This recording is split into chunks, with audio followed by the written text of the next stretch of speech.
Good evening. By any ordinary standards, for any ordinary White House, tonight might have gone into the books as a pretty good one. 5 hostages freed from captivity at the hands of a Taliban affiliate. The president signs an order, whether you agree with it or not, doing what he promised to do about Obamacare. No major drama, no new scandals. Sure, there was a tweet about putting a time limit on Puerto Rico disaster relief in a reaction to his claim that a rising stock market somehow lowers the national debt, which it doesn't. That said, the daylight hours were pretty drama-free, except for this, a rare press appearance by White House Chief of Staff John Kelly to deal with all the hours, days, and weeks leading up to today, which, as you know, have been far from drama-free. The headlines have been punishing. Trump unleashes himself from would-be handlers, lashing out mornings, nights, and weekends. I hate everyone in White House, Trump seethes as advisors fear the president is unraveling. Corker calls White House an adult daycare center in response to Trump's latest Twitter tirade. Trump friends, Tom Barrack, unprecedented cry for help. What these stories share is they're coming either from close friends and allies speaking out or White House insiders talking to reporters, painting a picture of deep dysfunction in the West Wing and in many cases grave shortcomings in the president himself. They've turned into a tide, so today Chief of Staff Kelly, who's described in some of the reporting as feuding with the president or on the verge of departure, voluntary or otherwise, went before reporters and basically said they have it all wrong. When I read in the morning, I read well, I won't tell you what I read, but and watch TV in the morning, it is astounding to me how much is misreported. I will give you the benefit of the doubt that you are operating off of contacts, leaks, whatever you call them. But I would just offer to you the advice I'd say, maybe develop some better sources. Some person that works way down inside an office or just develop some better sources. Well, CNN Sarah Murray was at that briefing. She joins us now. Do we know why General Kelly decided to make this appearance today?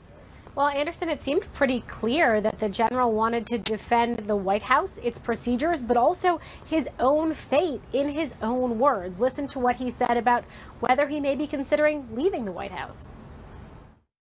I would just offer to you that although I read it all the time, pretty consistently, I'm not quitting today. I don't believe, and I just talked to the president, I don't think I'm being fired today. And I am not so frustrated in this job that I'm thinking of leaving. Anderson, this was General Kelly's open to reporters. This is one of the first things he said when he walked into that briefing room, took to the podium as chief of staff. He wanted to make it very clear that he's not planning on going anywhere. He was also very clear about what his role is and what his role isn't. That's right. He essentially said, stop trying to judge my effectiveness as chief of staff based on the president's Twitter habits. He made it abundantly clear that he does not see it as his job to try to control the president. He doesn't see it as his job to say, Mr. President, you should or should not tweet that, but rather it's to make sure that the president knows what decisions need to be made, that he has the right information, that he has accurate information at hand, and that he has the right people briefing him on his various options so that he can reach a decision. So Kelly obviously has gotten a lot of flack from plenty of chattering heads outside of the White House saying he's not effective because he can't control the Twitter tirades. Today, he pushed back very hard against that narrative. He also spoke about what the president feels are his biggest challenges right now. That's right. Among the biggest challenges, of course, we know this. Anderson, you know this. He listed the media. He said that the media needs better sources. He said the president is frustrated by the press coverage he gets. He's frustrated when he reads accounts of conversations that he doesn't believe went the way he recalls them. But he also said, right up there with the press in terms of his top frustrations, is Congress. The fact that Congress moves very slowly. It's a slow-moving body. And in Trump's mind, he has the solutions to all of these problems, whether it's Obamacare, whether it is creating jobs, whether it is tax reform, and it's Congress that's dragging their feet on implementing them. And this is what we have also been hearing from those sources that John Kelly says we need to improve upon, that the president is very frustrated because he looks at Congress and he sees his legislative agenda stalled. Yeah, Sir Murray, appreciate that. More now on General Kelly's complaint about the reporting lately. Joining us now, the New York Times' Michael Shear, CNN's Jim Acosta, and Dana Bash. So, Jim, General Kelly says basically everything is fine. Stories to the contrary are misreported. You're in the White House every day. Is that, in fact, the case? Well, Anderson, I guess being told that we need better sources is better than being told we're the enemy of the people, which is how the president described us earlier this year. I think General Kelly was expressing the same frustration that you hear from the president and other officials here in the administration. They feel like we're getting the story wrong. But of course, that is always what you hear from a White House when your approval rating is mired in the 30s, which is where they are right now. They can't get out of that territory. I will say, just to echo what Sarah was saying, I think what John Kelly said earlier today to reporters about what he views his job to be is exactly right. That is what we've been hearing from our sources as well, that one of the frustrations that General Kelly has had, and one of the things that he's tried to clamp down on, is the information coming into the president, the information coming into the Oval Office. Before General Kelly was on board, just about anybody could come into the Oval Office and give counsel to the president. It was sort of a Star Wars bar of outside advisors. He has clamped down on that, and my understanding from talking to sources, he feels good about that. The question is, what is the outcome of that? At this point, it has not resulted in a more orderly, more, I guess, synchronized White House when it comes to messaging. Michael, you have a new article just posted for the New York Times that said General Kelly's remarks were, quote, partly about presidential cleanup. It also was perfectly clear that he knew Mr. Trump would be watching. It's that old idea of basically an audience of one. Right. It was, what struck me was the tone was incredibly un-Trump-like. Right. Kelly came out. He was jovial with the press. He didn't come out and attack like Sean Spicer used to do, or like President Trump often does at press conferences. He was sort of bantering. He went out of his way to kind of soften the edges of some of the and kind of walk back some of the things that the president has tweeted or said. But at the same time, there were moments that you could tell he got in a quip against the press, knowing full well that President Trump is watching, and that part of the way that Kelly and others communicate with this president is through the television set. Dana, Kelly did seem to suggest that much of the White House press corps is relying on bad leaks from low-level sources. He did, and that's his job to say that. I'm not sure what other reporters' sources are. I can say with a lot of certainty that the reporters you're talking to now have good ones, good sources, and so. Also, Senator Corker came out publicly and made some pretty, stunning statements as well. Well, there's that too. Absolutely. Look, I think that the idea of this press conference was so fascinating for a lot of reasons, but I think, remember, it was not that long ago that General Kelly was in the Marines. He was not in politics. And when he was first at the Department of Homeland Security, I interviewed him and brought up a quote that he had given when he retired from the Marines, saying the things that he dreaded most was being offered a job where he had to drive up the Beltway every day. Well, Anderson today proved that not only is he driving up the Beltway, he is kind of the ringmaster of the Beltway right now. He proved that he is a political force, that he is a political being by going out there and doing very rudimentary political damage control, and doing it quite well, in the sense that, as Michael was saying, he was very self-deprecating. He was jovial. He sort of got the toing and froing of what it takes to work with the press and not just against the press. Jim, also the idea that according to Kelly, his only frustration is the media, that he has no frustration about trying to keep the president on message or away from Twitter rants. I guess that's, what else is he going to say? But it does seem to fly in the face of a lot of reporting. I think that's right. But to echo what Dana was saying, I do think that General Kelly's influence is expanding in this town. Look at the new pick for Department of Homeland Security. Kristen Niersen is a deputy of General Kelly here at the White House. She is going to be the Secretary of Homeland Security unless there's a major problem up on Capitol Hill. But look, I was talking to a couple of different sources today about the president's Twitter habits. One of those sources said, and this was somebody who worked on the campaign, works in the administration, said, listen, during the campaign, we thought he would stop tweeting when we got to around Labor Day, because that's a serious part of the campaign. And then once we got into the transition, we thought he would stop tweeting because, it's serious, we're in the transition. And once he gets into office, he'll stop tweeting because he's actually president of the United States. The moral of the story is he's never going to stop tweeting, even though it causes all of these problems here in Washington. I will tell you, Anderson, I talked to a friend of the president who he talks to on a regular basis a short while ago. This person said, and this is a friend of the president, the tweets should be reviewed. But if you heard General Kelly earlier today, he has no interest in doing that. He feels like that can't be controlled. But Michael, let's go ahead, Dan. I was just going to say, can I say one thing? Obviously, we're focusing on Twitter because it is so unprecedented. But it's not just Twitter. It was a couple of nights ago, and now I'm losing track of mind in sort of Trump time and space continuum, but he was standing with generals, it was last week, and he said, this is the calm before the storm. I mean, talk about a chaos-making comment. It doesn't need Twitter for that.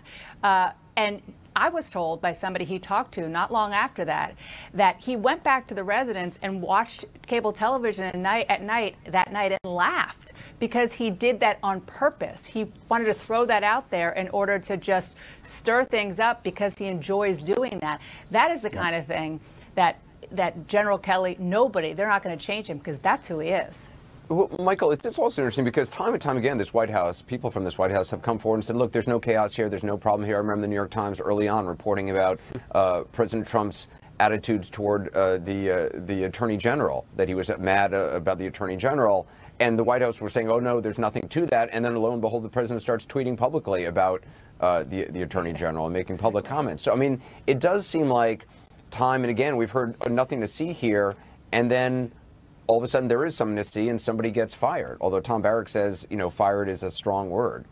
Look, I think that you can understand the motive for this White House or any White House to try to deny the story that's right in front of everybody's faces. I think back to the first days of the administration with the travel ban, where that chaotic weekend that people were arriving at airports and there was utter chaos as to who could come into the country and who couldn't. And I was talking to senior administration officials who were denying that there was anything sort of out of the ordinary going on. And of course, later, when they look back on it, if you remind administration officials now, they sort of privately acknowledge, yeah, that didn't go very well. And I think so. What you have is a kind of initial instinct, and General Kelly, Chief of Staff Kelly, showed it today, an initial instinct to try to deny. And the truth is that the kind of reporting that Dana and Jim and my paper have done is really beyond denial at some point, right? You can pick with a fact or a little nitpick with a fact or here or there, but at the end of the day, we're all getting the same picture, and we're delivering that to the American public, and they're seeing that, and so the denials fall somewhat flat. And then, the Vanity Fair report that's out this week claiming that Steve Bannon has said there's only a 30% chance of the president serving a full term. The Bannon told the president he should be worried about his cabinet using the 25th Amendment to remove him from office. Are Republicans in Washington rooting for the president to succeed, or is it just for his agenda to succeed? That's I'm sorry. I was going to say that's a very good way to put it. It's a well put question because it really is telling about what is going on in Washington.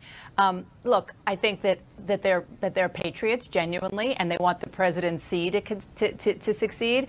There are very few Republicans on Capitol Hill who thought that a Trump presidency from the get-go was a great idea, but they kind of latched onto it. Some say made a Faustian bargain to get their agenda passed. That's why looking ahead, tax reform, if this doesn't happen, then it's going to potentially really change that dynamic and change the answer to the questions you just asked. And just to add one really quick thing, I think that what the $64,000 question that nobody knows the answer to is how much is his personal, is President Trump's personal popularity and his personal fate tied to that agenda, right? It's unclear. And so on Capitol Hill, there's a lot of nervousness about, do you back away? And if you back away, is that too much? Do you embrace him and then take all the risks that entails? And so the uncertainty is what adds to some of the confusion.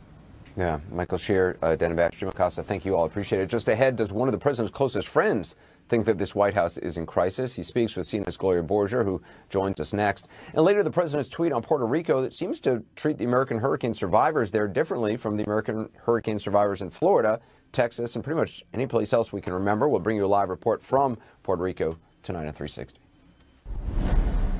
At the top of the program, we talked about some of the less than flattering stories. White House Chief of Staff John Kelly spent the day trying to downplay or out-and-out discredit. One concerned an old and close friend of the president who spoke with the Washington Post yesterday. The headline, just to remind you, Trump friend Tom Barrack's unprecedented cry for help. He said he's been shocked and stunned, his words, by things the president has said and tweeted, and says of his old friend, quote, he's better than this. With that on the table, on a day when the administration was doing damage control, Tom Barrack sat down with CNN's chief political analyst, Gloria Borger. The big question, would he back down from his criticism or double down on it? Take a look. So when I say that sometimes things have shocked me, it's not unlike all of us, right? The president is disintermediating the establishment, and that's what he was sent there to do. And he's a revolutionary and a warrior of sorts. He has a brilliant aptitude of being able to take severe positions, which then allow him to draw back to a median. Let me ask you about these reports that he is isolated, angry, frustrated, even at his own advisors, and that he seems to be in a different place than, say, he was 6 months ago, feeling hemmed in, constrained. Do you sense any of that when you talk to him? No, quite honestly, zero. I think it's exactly the opposite. You know, and he has a great team. What the president always did is curate points of view. So, you know, he had Bannon, he had Reince, he had Jared, he had a whole series of people around him that had different points of view. As time has gone on, they've matriculated into other places, and you have... Or been fired. Or... Well, I mean, fired is a harsh word. You move from campaign to candidate to transition to governing. It's different toolkits. But today you have the best adults in the sandbox you've ever had at the White House. But I mean, I don't have to tell you that about Secretary Tillerson calling the president a moron privately, and how upset the president was about that, and what friction that causes, of course, in their relationship. Am I wrong about that? Look, I don't think it causes any friction, because neither one of them really take too seriously what the reports of those kind of incidents are. And I think Secretary Tillerson did a great job in saying that's an irrelevancy to what he's doing. And I can tell you President Trump is so far above worrying about words. But there seems to be kind of a disconnect, because on background, lots of people at the White House are saying this is a president who is mad, frustrated, isolated, tweeting about Senate leaders, getting in fights, getting in fights with the leaders of the Senate. And you're saying he's fine. Absolutely. And look, he's not isolated. How do you reconcile it? Here's how you reconcile it. First of all, he's not isolated.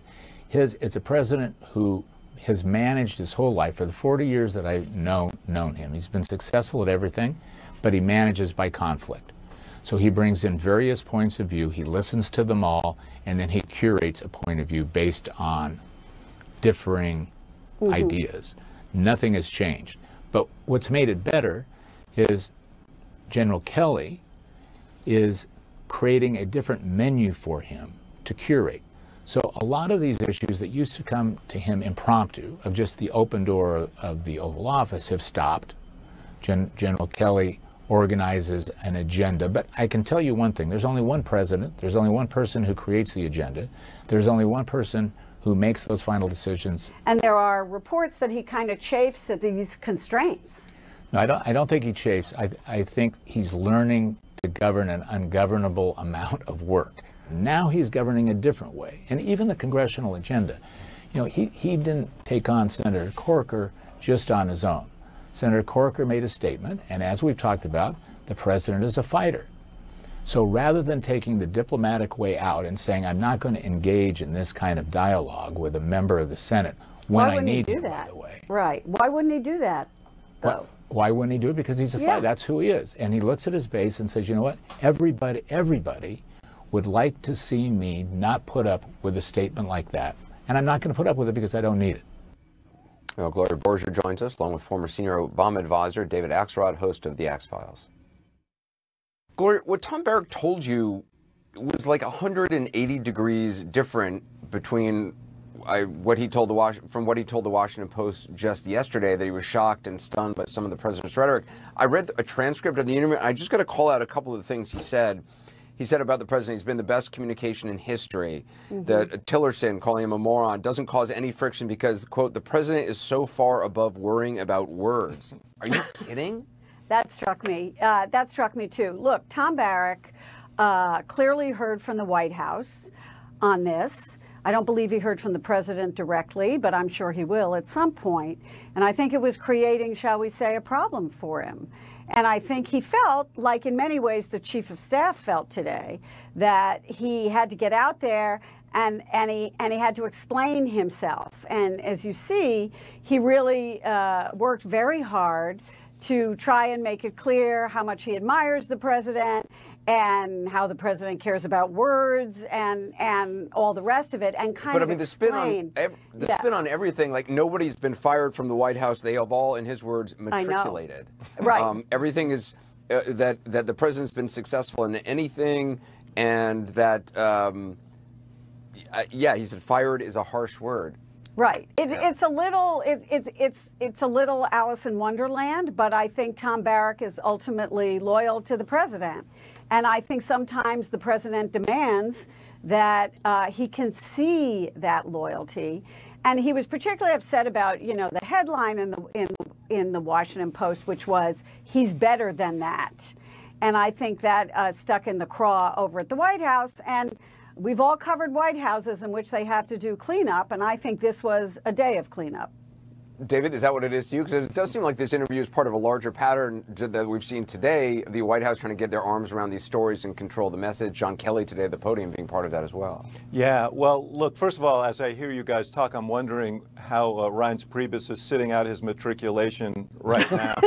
But yes, look, I think that there is a pattern here where people try and send signals to the president, as I think Tom Barrack was trying to send him a signal through that interview, and sometimes they overshoot the runway, they're not well received, and then they are essentially ordered to clean it up. And they're notified in no uncertain terms that they should clean it up. It does happen in White Houses that people have to clean up things that they said.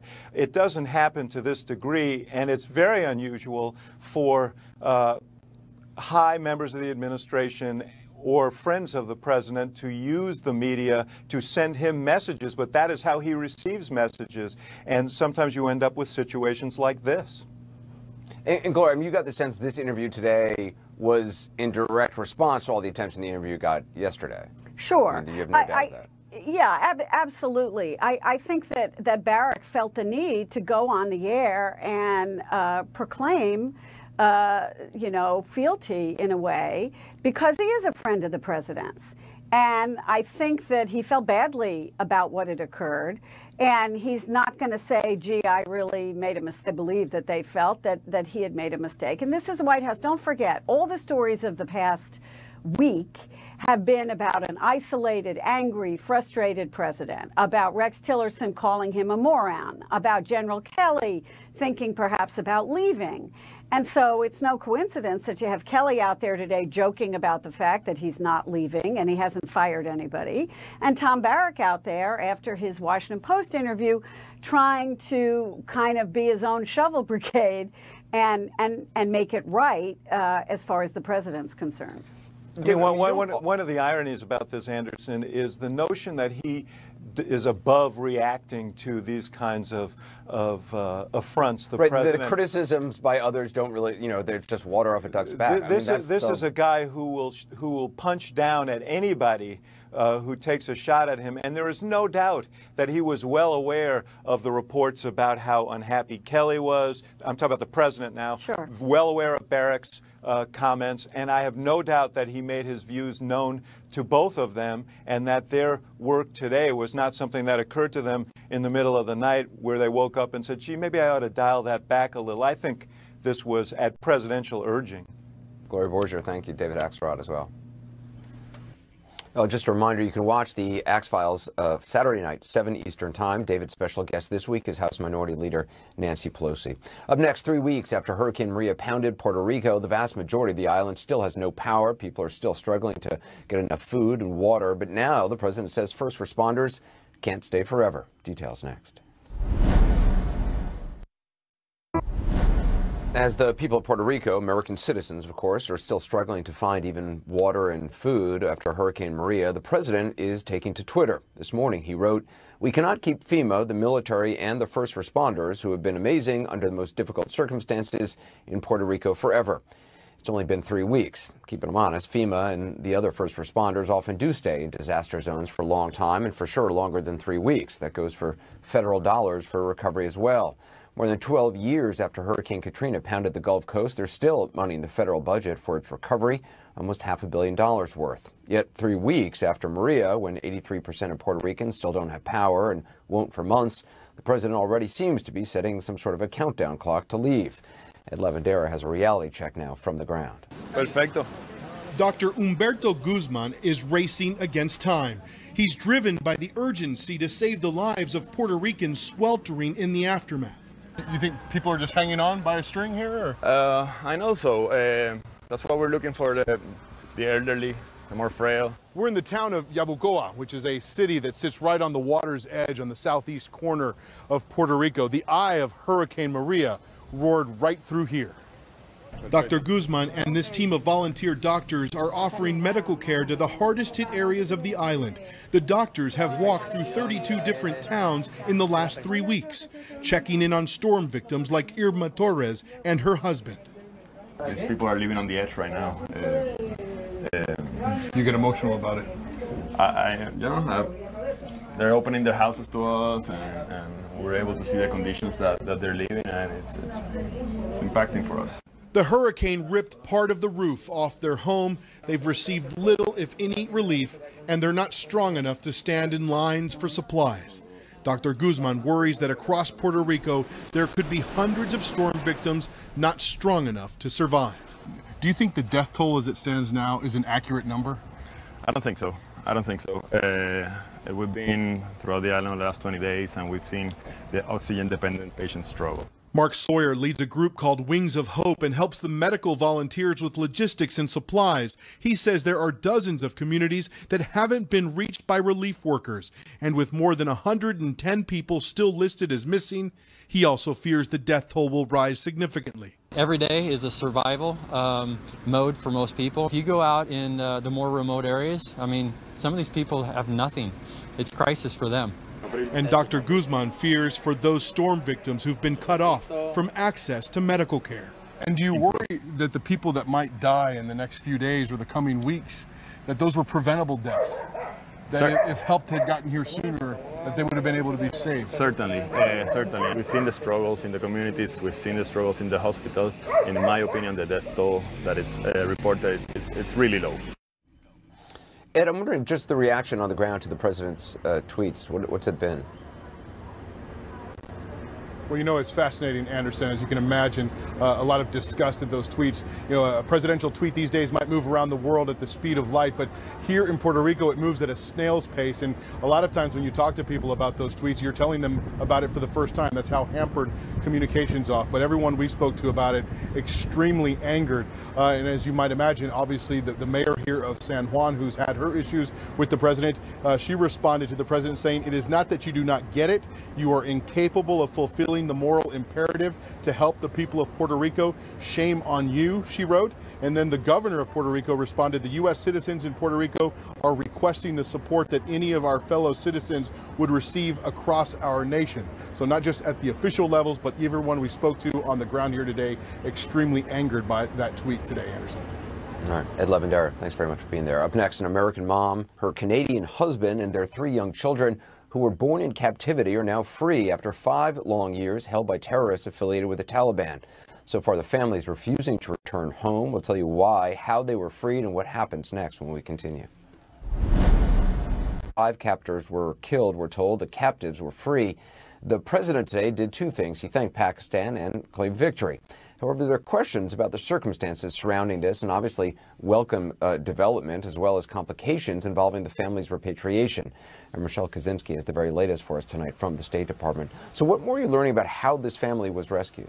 Yeah, so we know that U.S. intelligence had been tracking them, seeing movements in this remote mountainous area, this tribal region on the border of Afghanistan and Pakistan. So they notified the Pakistanis, and before the U.S. could launch some kind of plan or rescue operation, 3 hours later, to their surprise, they hear from Pakistan that it was over and that they had the family safely. So there are plenty of questions, especially at first, around that. I mean, how did Pakistan manage to end this so quickly? We know that there was no prisoner exchange, and we know that the Taliban had wanted that. And we also know that for a long time, the U.S. has believed that Pakistani intelligence has maintained some ties with the Haqqani network. But it turns out this was a dangerous and violent operation. And here's what the family of the Canadian Josh Boyle told them about his last moments after 5 years in captivity as he was being moved with his wife and 3 kids in the trunk of a vehicle. Listen. The 5 of them being in the back of a car being transferred, and a car being stopped, surrounded by, Josh described, 35 Pakistani army officials, a firefight breaking out, that all 5 captors had been killed by the Pakistani army, and all 5 of our Boyles are safe and okay. Josh said he was hit with some shrapnel, and our governments have confirmed that he was damaged in the leg. That's all we know right now about that. The Pakistani military has confirmed many of those details, but we're hearing very little tonight from the U.S. side, Anderson. And the husband, Joshua Boyle, who's Canadian, I understand had concerns about traveling with the U.S. military. Right, so they wanted, once they were rescued, to go to the Canadian High Commission, where they talked to both American and Canadian officials, and he didn't want to board the plane back to the United States. A senior U.S. official told CNN that he was worried about facing law enforcement scrutiny because he had been married for 1 year to a Canadian woman who was the sister of a suspected terrorist who had spent 10 years at Guantanamo Bay prison and was suspected of trying to kill American soldiers in Afghanistan. That family is suspected of having terror ties. So apparently he was worried about that. But tonight the Justice Department put out a statement saying that there's no reason for him to fear arrest. So what's happening now is it's thought that they will stay in Pakistan for 24 hours or so, where a plan will be sorted out as to where they go, whether it's Canada or the United States, and when. All right, Michelle Kozinski, I appreciate that. I want to get perspective now from David Rode, who's a CNN global affairs analyst, online news director for The New Yorker. He was held captive by the Taliban in Afghanistan and Pakistan for 7 months, 10 days before he and another captive managed to escape. Also with us is CNN national security analyst and author of United States of Jihad, Peter Bergen. Peter, I know you've been talking to sources as well. I'm wondering what more have you been learning about this? Well, the U.S. intelligence was given to the Pakistanis at 4:30 Wednesday afternoon yesterday. 3 hours later at 7:30, they launched the operation. It was largely conducted, according to Pakistani officials, by intelligence agents with a sort of perimeter ring of security provided by the Pakistani military. According to the Pakistani military official I spoke to, not only were some of the hostage takers killed, but some were arrested. So obviously this is still a developing story. We have the account of the Boyles who saw one thing. We have the account of the Pakistani military official. The Pakistani military official was very clear that there was no deal here with the Haqqanis. We know there's no prisoner exchange. There was no quid pro quo here. This was a straight rescue operation. By the way, one thing, Anderson, very important is these kind of rescue operations are often the most dangerous things that could happen to a hostage. We've seen repeatedly, even with very sophisticated SEAL Team 6 operations in Yemen and Afghanistan, that often the hostage is killed by the hostage takers or inadvertently by the people rescuing. So the fact that there was absolutely, that this went flawlessly, I think is something to underline, because often that's not the case with these kinds of operations. And David, I know you spoke to a U.S. intelligence official. I understand they told you sending U.S. forces into Pakistan was considered at one point. It was, but there was concern about blowback. There was so much anger in Pakistan after the U.S. raid, the unilateral raid that killed Osama bin Laden, that they were concerned about that. The official also said there was an issue of timing and that the Pakistanis had forces in the area, and so the decision was to tell the Pakistanis and have them go ahead and carry out this raid. Is it surprising to you, David, that U.S. intelligence seemed to be aware of their location and also that Pakistan was so quickly able to mobilize? I'm not surprised. I think that I think this was a lucky thing intelligence-wise. I think there was some kind of maybe an intercept or maybe some human source that told them they were moving the captives. So I would say that was very rare. What's very rare is that the Pakistanis actually acted on the intelligence. And it's not clear if this represents a change in Pakistan's, decade-long support for the Haqqani network and other Taliban factions, or is this sort of a one-off? They got this intelligence, they'd be embarrassed if they didn't act on it, and they've done this, but nothing will change in terms of their long-term strategy of supporting the Haqqanis and the Taliban. Peter, I mean, one of the things the president had said when he sort of hinted about this yesterday was saying that a military advisor had come into him and said, look, this wouldn't have happened years ago, that the Pakistanis wouldn't have done this. The question is, does the president get some credit for the tough rhetoric he's had toward Pakistan, that this maybe motivated them in some way? Well, that's very possible, but I will also say, I mean, these hostages have been held for 5 years. There are hundreds of people in the U.S. government who've been working in one way or another at the FBI, the State Department, the CIA, NSA, working to release these hostages. So, the idea that it all started when Trump came into office, that I think I'm very skeptical of. On the other hand, the fact is he has toughened the rhetoric. And by the way, the Obama administration was pretty tough with Pakistan. And Susan Rice visited and read them the Riot Act about their alleged support for the Haqqanis. So, that has been a kind of fairly standard in American kind of dealings with the Pakistanis. But certainly, President Trump has amped up the rhetoric a little bit. Was this a response? It's hard to tell, because as David said, basically this was a very, very lucky break in terms of the intelligence and people are acting very quickly. And these are not things that you can kind of, you can't plan for this. And the fact that they were moving the hostages made it a lot easier to do this operation. Imagine, for instance, if this was in a house where it was well defended and you're looking at a much harder target. So this was a window of opportunity that was pretty brief and was acted upon quite successfully. It's also, David, extraordinary. I mean, she had 3 children while in captivity. Yeah, it is amazing. And that, I'm biased for my own captivity, but I blame the kidnappers most of all. 5 years, 3 children born in captivity. It's extraordinary. There are 2 Americans still being held by the Haqqanis. Paul Overby is a journalist, and Kevin King was a professor at the American University in Kabul. There's an Australian captive as well. And then around the world, this problem of hostages continues. Austin Tice is still being held with, I think, the support of the Assad regime in Syria. There's 4 Americans, it's believed, at least in Iran, and 3 Americans in North Korea. So this problem of hostage-taking continues, but this is wonderful news. I could not be happier for this family. Yeah, David Arota, appreciate it. Peter Bergen as well. Good to have you on. Coming up next, breaking news. New deaths confirmed tonight in Northern California, where wildfires, they just continue to burn out of control. Forecasters are warning of worsening conditions tomorrow. We'll get the latest in a moment. Well, the death toll from the wildfires raging across California has risen to 29. It gives it the horrible distinction of tying the deadliest fire in the state, the 1933 Griffith Park fire in Los Angeles. As for the nearly 24 fires burning right now, more than half are working around the clock, trying to get the upper hand on blazes, which are just raging out of control. Dan Simon joins us now from the hard-hit town of Calistoga in the Napa Valley. What's the latest on the ground, Dan?